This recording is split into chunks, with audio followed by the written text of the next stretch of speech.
তার কাফের হিসেবে পরিগণিত হবে। চিন্তা করা যায় যে আল্লাহ তাআলার হুকুমকে আমরা অমান্য করছি, আল্লাহ তাআলার হুকুম অনুযায়ী শাসন কার্য বিচার ব্যবস্থা আমরা চালাচ্ছি না, একটা দেশের সংবিধান রচনা করছি না, তো এর চেয়ে ফাসিকি কাজ আর কি হতে পারে? সমস্ত মানুষ, জিন, যত গাছগাছালি, পশু পাখি, তরুলতা, সমগ্র পৃথিবী, নভমণ্ডল, ভূমণ্ডল, সকল কিছুর মাঝে যা কিছু রয়েছে সব কিছু সৃষ্টিকর্তা একমাত্র আল্লাহ তাআলা। আল্লাহ তাআলার হুকুম যেমন আসমানের উপরে চলে, জমিনের নিচে চলে, জমির উপর থেকে আসমান পর্যন্ত মাঝখানের যে ফাঁকা জায়গাটা রয়েছে এখানে অবশ্যই আল্লাহ তাআলার হুকুমকেই চালাতেই হবে। তাহলে বিষয়টা কি দাঁড়ালো? যে আল্লাহ তাআলার হুকুম পৃথিবীতে প্রতিষ্ঠা করার যে একটা চিন্তা চেতনা, এটাকে আমরা বলি রাজনীতি। রাজনীতি মানে হলো রাজার নীতি। আমরা যদি কোরআনে কারিমের দিকে একটু তাকাই আমরা দেখতে পারবো যে আল্লাহ তাআলা নিজে একজন রাজা, আল্লাহ তাআলা নিজে একজন বাদশাহ, মালিক ইয়াউমিদ্দিন, উনি একজন মালিক, ইহকাল এবং পরকাল দুটা জাহানের মালিক আল্লাহ তাআলা। তো আল্লাহ তাআলার নীতি হলো রাজনীতি। রাষ্ট্র পরিচালনার জন্য যত নীতি রয়েছে এগুলো কে দিয়েছেন? আল্লাহ তাআলাই দিয়েছেন। তাহলে আল্লাহ তাআলার নীতিটাই হলো রাজনীতি। আল্লাহ তাআলার নীতিটা যদি রাজনীতি হয়, রাজার নীতি রাজনীতি, তো রাজাকে, আমাদের রাজা হলেন আল্লাহ তাআলা। আল্লাহ তাআলা সকল কিছুর যেমন সৃষ্টিকর্তা, সকল কিছুর যেমন পালনকর্তা, সকল কিছুর বিধানদাতাও আল্লাহ তাআলাই, এটাই স্বাভাবিক কথা।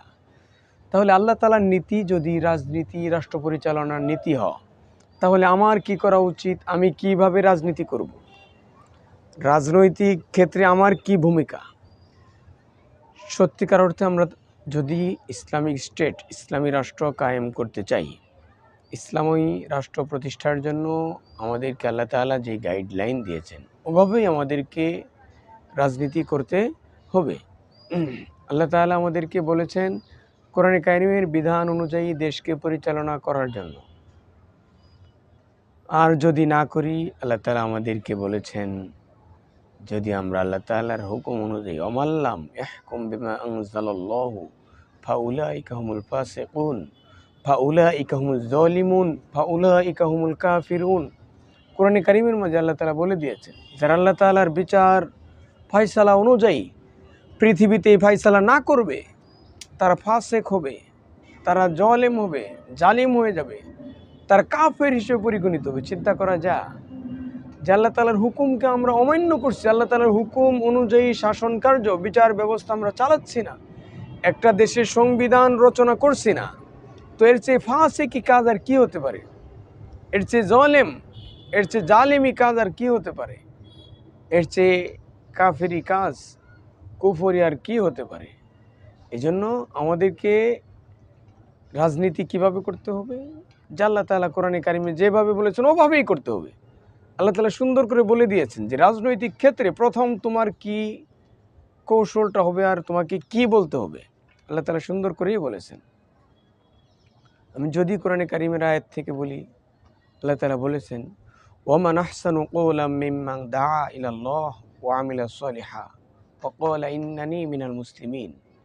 যে ওই লোকের কথার চেয়ে কার কথা আর ভালো হতে পারে, কার কথা শ্রেষ্ঠ হতে পারে যে আল্লাহ তাআলার দিকে মানুষকে ডাকে, আহ্বান করে, আর বলে, আর নেক আমল করে, আর কি বলে যে আমি একজন সাধারণ মুসলমানদের একজন, আমি মুসলমানদের মাঝে সাধারণ একজন।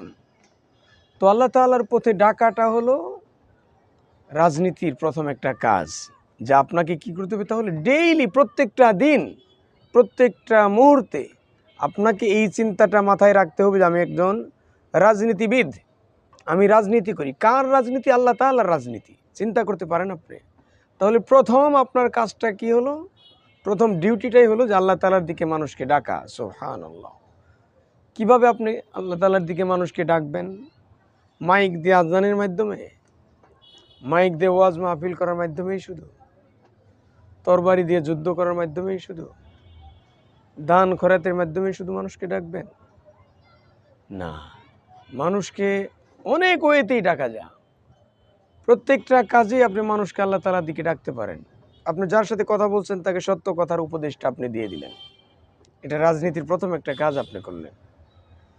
যে যে কাজটা করতেছে তাকে আপনি বললেন যে এই কাজটা তুমি সুন্দরভাবে করো। রাজনীতির প্রথম একটা কাজ আপনি করলেন। আপনাকে প্রথমেই যেটা হতে হবে, একজন দাঈ ইলাল্লাহ, আল্লাহ তাআলার দিকে আহ্বানকারী হতে হবে। এটা হলো রাজনীতির প্রথম একটা কাজ আপনার জন্য, যেটা সকল নবী রাসূল এই কাজ করেছেন। আল্লাহর নবী রাসূলুল্লাহ সাল্লাল্লাহু আলাইহি ওয়াসাল্লাম উনিও এই কাজ করেছেন, করেন নাই? অবশ্যই করেছেন। তাহলে আপনার প্রথম রাজনীতির প্রথম কাজটা কি? যে আপনাকে আল্লাহ তাআলার দিকে মানুষকে ডাকতে হবে। এটা হলো এক। সেকেন্ড আরেকটা কাজ আপনাকে করতে হবে, সেটা হলো একজন সমাজকর্মী আপনি হবেন। একজন এলাকার সমাজকর্মী। সমাজকর্মী কিভাবে হবেন? একটা রাস্তায় একটা কলার শুকলা পড়ে আছে, এটাকে আপনি সরিয়ে ফেলবেন। একটা জায়গায় পানি জমে আছে, এই পানিটাকে সরিয়ে ফেলবেন রাস্তা থেকে। রাস্তায় একটা কষ্টদায়ক বস্তু পড়ে আছে, একটা কাঁটা পড়ে আছে, একটা ইটের আদলা ভাঙ্গা একটা অংশ পড়ে আছে, মানুষের পা হোঁচট খেতে পারে, পায়ে ব্যথা পেতে পারে, এটা আপনি সরিয়ে ফেলবেন। একজন সমাজকর্মী আপনাকে হতে হবে। একটা লোক একটা ভ্যান উঠাতে পারছে না, আপনি তাকে ধাক্কা দিয়ে দিবেন। একটা লোক মাথায় বস্তা নিতে পারছে না, তার বস্তাটা মাথায় আপনি উঠিয়ে দিবেন। বস্তাটা নামাতে পারছে না, আপনি নামিয়ে দিবেন। একটা লোক দুই হাতে বাজার নিয়েছে, বাজার নিয়ে যেতে পারছেন, আপনার হাত খালি থাকলে আপনি এক হাতে তাকে একটা ব্যাগ নিয়ে দিলেন। আপনাকে সেকেন্ড যে অপশনটা, আপনাকে সমাজকর্মী হতে হবে। একটা এতিম ছাত্র বই পুস্তক কিনতে পারে না, তাকে আপনি বই পুস্তক কিনে দিলেন। এক সেট জামা বানিয়ে দিলেন, পাঞ্জাবি পাজামা বানিয়ে দিলেন, শার্ট প্যান্ট বানিয়ে দিলেন, একটা টুপি কিনে দিলেন, আতর কিনে দিলেন। এই যে একটা বিধবা মহিলা অসুস্থ, চিকিৎসার পয়সা পাচ্ছে না, দু চার বেলার ওষুধের পয়সা কিনে দিলেন, পয়সা দিয়ে দিলেন আপনি। একজন মুরব্বী মানুষ একটু পান খেতে চা, আপনি তাকে পান কিনে দিলেন। এই যে ছোট ছোট কাজ। সেকেন্ড কাজ হলো আপনাকে একজন সমাজকর্মী হতে হবে। চিন্তা করেন, তাহলে এই দুটা কাজ যখন আমরা করব, তখন ধীরে ধীরে আপনি আল্লাহ তাআলার যত কাজগুলো রয়েছে আপনি করার একটা সুযোগ পেতে থাকবেন। দেখবেন যে আপনি একজন রাজনৈতিক ব্যক্তিত্ব বনে গেছেন।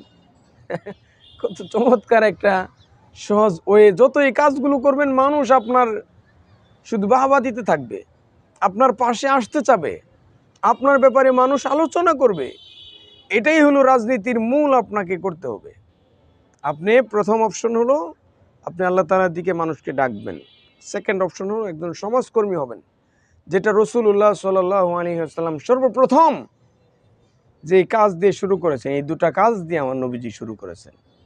একটা হলো কুলু লা ইলাহা ইল্লাল্লাহ তুফলিহুন, তোমরা বলো লা ইলাহা ইল্লাল্লাহ, সফল কাম তোমরা হয়ে যাবা। কার দিকে ডাকছে? আল্লাহ তাআলার দিকে ডাকছে। দ্বিতীয় কি কাজ নবীজি করেছেন? সমাজ থেকে যত অন্যায় রয়েছে, যত অসহায় মানুষ রয়েছে, তাদের পাশে গিয়ে দাঁড়িয়েছেন।